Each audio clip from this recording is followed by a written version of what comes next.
Hello, जय Hind everyone. तो recently आपकी पहले इंसान की मृत्यु हुई है H5N2 बर्ड फ्लू वायरस से।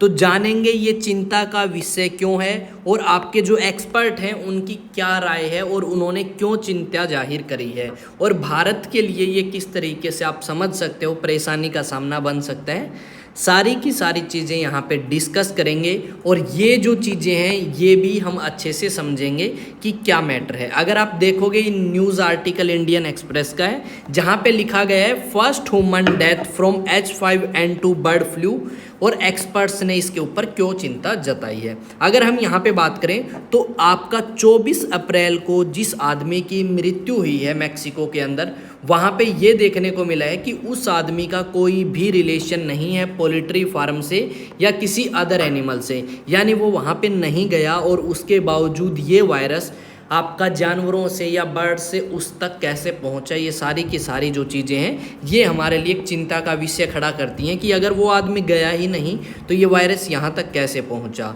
तो अगर हम यहाँ पे बात करें तो WHO ने ये कंफर्म किया है कि जो आपका 59 ईयर्स ओल्ड बंदा था मैक्सिको का, उसकी रिसेंटली डेथ हुई है बर्ड फ्लू के कारण, H5N2 आपका जो वायरस है उसके कारण। अब यहाँ पे अगर हम देखें तो सबसे पहले हम देखेंगे ये वायरस है क्या, ये फिर एवियन इन्फ्लुएंजा है क्या। अगर सबसे पहले बात करें एवियन इन्फ्लुएंजा, इसी को बर्ड फ्लू या बर्ड फ्लू को ही एवियन इन्फ्लुएंजा कहा जाता है, जो हमारे रेस्पिरेटरी ऑर्गन्स या जो हमारे बॉडी पार्ट्स को अफेक्ट करता है, जहाँ पे हमें सांस लेने में दिक्कत या फिर और भी बहुत सारी समस्याएं आ सकती हैं। यहाँ पे हमें जो एक चीज़ देखने को मिली है वो ये था कि पहले भी ऐसा कुछ हुआ है। H5N1 जो वायरस है उससे काफ़ी नुकसान जो है इंसानों को हुआ है, या आप कह सकते हो कि इंसानों की काफ़ी की मृत्यु हुई है। यहाँ पे जो सिम्टम्स हैं बर्ड फ्लू के उसमें क्या देखने को मिलता है, हमें बुखार हो जाती है, गला सूखना या खांसी हो जाना, ये सारी समस्याएं हमें आती हैं अगर हमारे बर्ड फ्लू हुई है तो। साथ में अगर हम यहाँ पे बात करें तो ये जो मैक्सिको का बंदा है वो चिंता का विषय क्यों बना।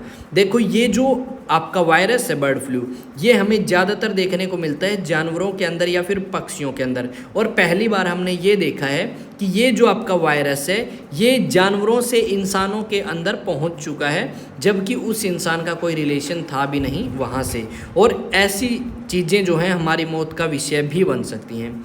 यहाँ पे अगर एवियन इन्फ्लुएंजा की बात करें तो यहाँ पे ये बताया गया है कि ये चिंता का विषय इसलिए है क्योंकि जो भी आपके लोग पोल्ट्री फार्म में काम करते हैं तो वहाँ पे तो ईजिली ये वायरस फैल ही सकता है, पर जो नहीं काम कर रहे वहाँ पे भी आज के टाइम में इस वायरस की प्रेजेंस जो है ये हमें यहाँ पे देखने को मिली है। अगर हम बात करें पहले के बारे में कि पहले क्या स्टांसिस रहे हैं, तो भाई आपका 1977 के अंदर पहली बार इंसानों के अंदर H5N1 जो वायरस है वो देखा गया है, या बर्ड फ्लू को देखा गया था, और ऐसा बताया जाता है कि ये जो नया केस है उसमें क्या हुआ है, उसमें वो विदाउट डायरेक्ट एनिमल के कांटेक्ट में आए हुए उससे इन्फ्लुएंस हुआ है। और साथ में जो आपका वर्ल्ड हेल्थ ऑर्गेनाइजेशन है जिसका हेडक्वार्टर जेनेवा में है, उन्होंने कहा है कि इस वायरस को रोकने के लिए हमें कुछ प्रिवेंटिव स्टेप्स लेने की ज़रूरत है ताकि ये जो वायरस है ये जानवरों से या पक्षियों से इंसानों तक ना पहुँचे। तो इन चीज़ों का हमें ध्यान या सर्विलेंस जो है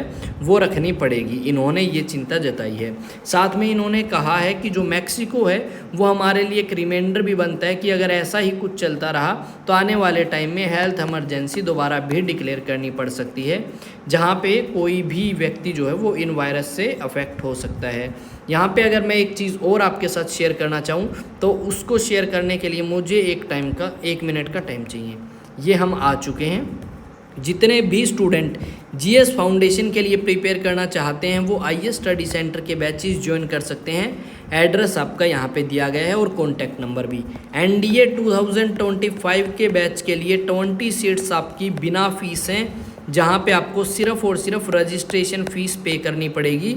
अगर आप रजिस्ट्रेशन कराते हैं 30 जून या इससे पहले, 30 जून 2024 की मैं यहाँ पे बात कर रहा हूँ, ये जो कोर्सेज़ हैं ये हमारे NDA बैनर के अंडर हैं, और बाकी के जो कोर्सेज़ हैं ये आपके अचीवेक्स एकेडमी के अंडर हैं, जहाँ पे हम IIT JEE नीट के लिए प्रिपेयर कराते हैं, ओलंपियाड NTSC, साथ में ट्यूशन्स भी अवेलेबल हैं। और अगर बात करें तो एक बैच और अनाउंस हुआ है आपका IS स्टडी सेंटर ने जो किया है वो है SSC CGL और साथ में SSC GD।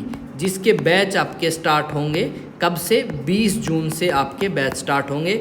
और आपका एनडीए का जो बैच है वो स्टार्ट होगा 1 जुलाई से।